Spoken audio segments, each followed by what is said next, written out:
Hello everyone, welcome to my YouTube channel Only Booster with me. So here I am Rashika Thakur with a new video. So the today topic is AIIMS MSc Nursing Choice Filling. In this video we will cover all the topics related to the AIIMS MSc Nursing. तो exam हो चुका है, result आ चुका है और many of the students are qualified for the choice filling. So first of all congratulations to all and जिनका नहीं हुआ है वो नॉसेट के लिए प्रिपेयर करें, है ना, और या फिर नेक्स्ट ईयर के लिए प्रिपेयर करें. सो चॉइस फिलिंग से रिलेटेड जो सबसे इम्पॉर्टेंट चीज़ होती है स्मार्ट फिलिंग. ठीक है कि आप स्मार्टली कैसे चॉइसेस अपनी फिल कर रहे हैं. उसके लिए ना आपको ये पता होना बहुत इम्पॉर्टेंट है कि कौन कौन से एम्स में कितनी सीट्स हैं और कौन सी सीट आपकी कैटेगरी में उस पर्टिकुलर इंस्टीट्यूट में अवेलेबल है. सो हम इस वीडियो में यही समझने की कोशिश करेंगे कि चॉइस फिलिंग तो सब करेंगे बट एक स्मार्ट चॉइस फिलिंग हम कैसे कर सकते हैं और अपनी जो पूरा लिस्ट है उसको कैसे बेहतर बना सकते हैं. क्योंकि आपको पता है कि एमएससी नर्सिंग का मोस्टली प्रोसेस ऑनलाइन ही होता है. ठीक है, तो ऑनलाइन में ये समझना बहुत इम्पॉर्टेंट होगा कि कैसे आपको सीट जो है वो अपनी फेवरेट सीट को अलॉट कराना है. So start with the AIIMS Bhubaneswar जहाँ पर आपको 25 सीट्स दिख रही हैं. ठीक है, एम्स भुवनेश्वर 25 सीट्स को कंटेन करता है. ठीक है, लेट्स एग्जाम्पल एम्स ऋषिकेश, है ना. तो एम्स ऋषिकेश में आपको 25 सीट्स दिख रही हैं.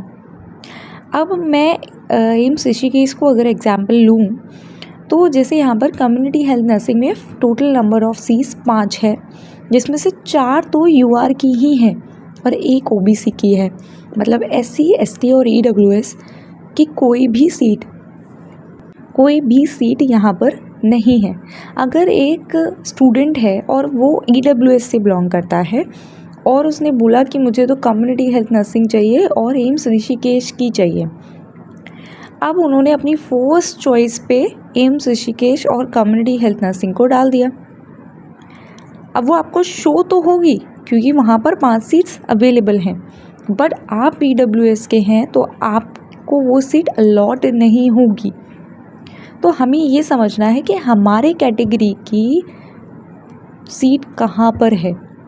ठीक है, नेक्स्ट आता है एम्स रायपुर. एम्स रायपुर में 22 सीट्स हैं जहाँ पर साइकेट्रिक, मेडिकल सर्जिकल, फॉरेंसिक, पीडिया और ऑप्शन गायनी की 4 सीट्स हैं.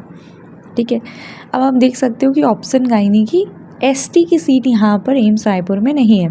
तो अगर कोई एसटी का स्टूडेंट है जिसको ऑप्शन गायनी करनी है तो वो डेफिनेटली एम्स रायपुर के लिए तो नहीं जाएगा, किसी और ऐसे इंस्टीट्यूट में जाएगा जहाँ पर ऑप्शन गायनी की एसटी की सीट अवेलेबल हो और अपनी पहली प्रायोरिटी पे उसी इंस्टीट्यूट को वो फिल करेगा. ठीक है, नेक्स्ट एम्स कल्याणी है जहाँ पर 24 सीट्स हैं. ठीक है, सारे ही स्पेशलाइजेशन 6 स्पेशलाइजेशंस हैं और सारे ही स्पेशलाइजेशंस की 4 सीट्स यहाँ पर अवेलेबल हैं. ईडब्ल्यूएस सिर्फ आपको साइकेट्रिक और फॉरेंसिक में एम्स कल्याणी में मिलेगी, बाकी और कोई भी स्पेशलाइजेशन यहाँ पर ईडब्ल्यूएस के स्टूडेंट्स को यहाँ पर नहीं मिलेगी. ऐसे ही सेम एसटी के लिए है. एसटी की सिर्फ 1 सीट ऑनको की एम्स कल्याणी में है, बाकी कोई एसटी की सीट यहाँ पर आप नहीं ले सकते. ठीक है, ओबीसी की आप हर एक सीट और हर एक स्पेशलाइजेशन यहाँ पर फिल कर सकते हैं. नेक्स्ट आता है एम्स नागपुर जहाँ पर सिर्फ 10 सीटें हैं. अब 10 सीटें हैं जिसमें से आई थिंक 2 सीट तो कम्युनिटी और न्यूरो साइंस की हैं और 3 पीडिया और साइकेट्रिक की हैं. तो जैसे ऑप्स गायनी आपको लेना है ना, तो ये वाले इंस्टीट्यूट्स तो आपको भरने ही नहीं है. तो हमें देखो समझना हमें ये है कि हाँ, पहले तो अपनी कैटेगरी आपको पता होनी चाहिए. दूसरी आपको एक लिस्ट बनानी है कि मेरी जो कैटेगरीज़ हैं उनमें कहाँ सीट और कौन से स्पेशलाइजेशंस की अवेलेबल हैं, और उसके बाद अपनी आपको चॉइस फिलिंग की लिस्ट तैयार करनी है और उसी प्रेफरेंस में आपको जाना है. ठीक है, ये नहीं कि कोई भी सीट कोई भी इंस्टीट्यूट आप फिल कर रहे हैं बिना जाने कि वहाँ पर आपके कैटेगरी का सीट है भी या फिर नहीं है. एम्स मंगलागिरी में ऑप्शन गायनी की 2 सीट्स हैं, जो कि एक यूआर ले लेती है और एक ओबीसी ले लेती है। SC ST EWS की यहाँ पर कोई ऑप्शन गायनी की सीट नहीं है। ठीक है, टोटल एम्स मंगलागिरी में 14 सीट्स हैं। यहाँ पर साइकेट्रिक और मेडिकल सर्जिकल नर्सिंग में, वो भी क्रिटिकल केयर में 4 सीट्स हैं। EWS देखो, अब यहाँ पर ही देख लो एम्स मंगलागिरी में कि EWS की एक भी सीट यहाँ पर नहीं है। मतलब अगर कोई EWS का स्टूडेंट है और अगर वो अपनी लिस्ट में एम्स मंगलागिरी को फिल कर रहा है तो वो अपना टाइम सिर्फ वेस्ट कर रहा है, क्योंकि उनको सीट अलॉट होगी ही नहीं, क्योंकि EWS को कोई सीट यहाँ पर प्रोवाइड करेंगे ही नहीं। तो ये आपको समझना है कि आपको एज अ कैटेगरी कौन सा इंस्टीट्यूट, कौन सी प्रेफरेंस फिल करनी है। ठीक है, it's very important to know how to create a smart list for your counselling, right. Last आपका एम्स न्यू दिल्ली है, जहाँ पर 34 सीट्स, ठीक है, मोस्ट ऑफ द सीट्स जो हैं वो आपको एम्स न्यू दिल्ली में मिलती हैं। आई थिंक इन्होंने स्पेशलाइजेशन बढ़ा दी हैं, पहले शायद ऑप्शन गायनी एम्स दिल्ली में नहीं था, अभी 2 सीट्स आ गई हैं, है ना। तो यहाँ पर 10 आपको स्पेशलाइजेशंस मिलती हैं टोटल, और 34 सीट्स, सबसे ज़्यादा सीट्स आपको एम्स न्यू दिल्ली में मिलेंगी। एंड अपनी तरफ से एम्स इन सर्विस कैंडिडेट के लिए 12 सीट्स भी अलग से वो आपको काउंसलिंग में रखता है। ठीक है, तो अपने हिसाब से देख लें। आई थिंक जर्नल के लिए तो यूआर के लिए आई थिंक मोस्टली जो है वो हर जगह आपको सीट मिल जाएगी, बट अगर आप अलग अलग कैटेगरी से हैं तो आपको थोड़ा सा देखना पड़ेगा कि आपको किस इंस्टीट्यूट में कौन सी प्रेफरेंस को फर्स्ट प्रायोरिटी देनी होगी, तभी आप सॉर्ट आउट हो पाओगे। तो एक स्मार्ट चॉइस फिलिंग के लिए आपको सबसे पहले ये ज़रूर पता होना चाहिए कि कौन से इंस्टीट्यूट में कितनी आपकी जो नंबर ऑफ सीट्स हैं वो अवेलेबल हैं और नहीं यहाँ पर नहीं है। ठीक है, तो ये तो इस वीडियो में मैंने मोस्टली आई थिंक हर एक इंस्टीट्यूट की कवर की है। ठीक है, जो न्यू वो गाइडलाइंस हैं उसके मुताबिक जो भी था वो मैंने आपको बता दिया है। तो थोड़ा सा आपको थोड़ी स्मार्टली प्ले करना है। और आई थिंक देखो, जिनकी रैंक बहुत ज़्यादा अच्छी है, ठीक है, वो सिर्फ अपनी कैटेगरी पे ध्यान रखें, अपने इंस्टीट्यूट पे ध्यान रखिए और फिल कर दें, उनके लिए बहुत सिंपल है। अब बच्चे उसमें भी गलती करते हैं, जिनकी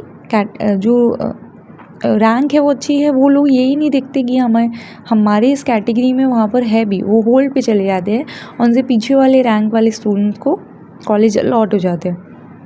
तो ये चीज़ आपको ध्यान रखनी है। अब जिनकी रैंक इतनी अच्छी नहीं है तो वो लोग क्या करेंगे, वो लोग अपने, जिन्हें लगता है कि हाँ ये एक इंस्टीट्यूट है और यहाँ पर हमें ज़्यादा सीट्स हैं, और आपको लगता है कि ये तो लोगों की पहली प्रेफरेंस नहीं होगी, ठीक है, आप उनके लिए पहले जाएंगे, जो आपको लगता है कि आपके आने तक वो जो स्पेशलाइजेशन है वो खाली पड़ी रहेगी, तो आपको उनको पहली प्रायोरिटी पे रखना है, और बाकी ये जो फेवरेट इंस्टीट्यूट या फेवरेट स्पेशलाइजेशन उनको आपको अपनी लिस्ट पे बाद में रखना है। तो ये आपके लिए एक स्मार्ट चॉइस होगी। ठीक है, और सीट आपको निकालनी है तो वो ऐसे ही निकलेगी, आपको थोड़ा सा बहुत ध्यान से चॉइस फिलिंग करनी है, क्योंकि सारा गेम जो MSc नर्सिंग में होता है वो चॉइस फिलिंग का ही है। ठीक है, एक और इम्पॉर्टेंट इन्फॉर्मेशन मैं आपको दे दूं कि लेटेस्ट अपडेट में एम्स ने बताया है कि पेनल्टी का अमाउंट रिवाइज़ कर दिया गया है। पहले आप कोई भी कोर्स लीव करते थे तो आपको पेनल्टी अमाउंट कम देना पड़ता था, बट अब रिवाइज हो गया है, आपको 50,000 रुपीज़ का पेनल्टी लगेगा अगर आप कोई भी कोर्स को छोड़ते हैं तो। ठीक है, तो जो भी NWOT और MSc नर्सिंग दोनों में खेल रहे हैं वो थोड़ा इस अमाउंट को देख लें। 50,000 आपको पे करना पड़ेगा अगर आप NWOT में जाते हैं तो इस वीडियो में तो बस इतना ही है। अगर कोई भी डाउट है related to the counselling, related to the document verification and whatever else, तो आप मुझे DM में बता सकते हैं और मेरे इंस्टाग्राम हैंडल पे भी जाकर मुझसे पूछ सकते हैं, वहाँ पर आपको जल्दी रिप्लाईज मिल जाएंगे। So thank you so much, stay safe, stay healthy, thank you.